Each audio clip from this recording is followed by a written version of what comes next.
अस्सलाम वालेकुम प्यारा दोस्तों अॼु अवांजी ख़िदमत में खणी आया आहियूं क़ुरान मजीद फ़ुरक़ान हमीद जी 30 सिपारे जी सूरत वल असर, जंहिंमें अल्लाह ताला असर जो कसम खणी जेको सो चयो आहे त इंसान खसारे में आहे, पर सवाइ उन्हनि माण्हुनि जे जिन ईमान आंदो ऐं सब्र कयो। त हाजी अहमद मल्ला साहब इन सूरा सगोरी जेको तर्जुमो कयो आहे ॾाढो ख़ूबसूरत वणंदड़ तर्जुमो आहे, सो दोस्तनि जे अॻियां पेश कजे थो। ऐं उन खां पोइ इन सूरा सगोरी जो जेको हवालो आहे शाह अब्दुल लतीफ़ भिटाई रहमतुल्लाह अलैह जे रिसाले में, इहो बि ॾिसंदासीं त पाण इन जो हवालो किथे पेश कयो अथनि ऐं छा फ़रमायो अथनि। त उन खां पहिरीं अचो त हिन सूरा सगोरी जी तिलावत ॿुधूं शाहनवाज़ सेठार खां, त जीअं ॿुधंदड़नि खे ॾिसंदड़नि खे सभिनी खे सवाबु मिले।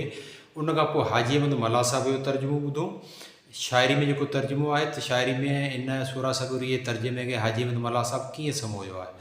उन खां पोइ पाण ॾिसंदासीं त शाह अब्दुल लतीफ़ भिटाई हिन खे सूरा सगोरी जो किथे कहिड़े बैत में कीअं इहो हवालो ॾिनो आहे।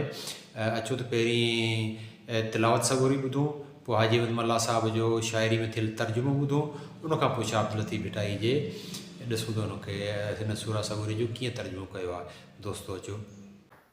बिस्मिल्लाहिर्रहमानिर्रहीम।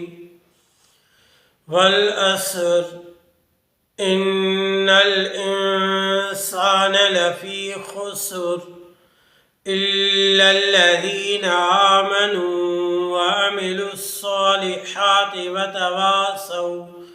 वतवासौ बिलहक्कि वतवासौ बिस्सब्र।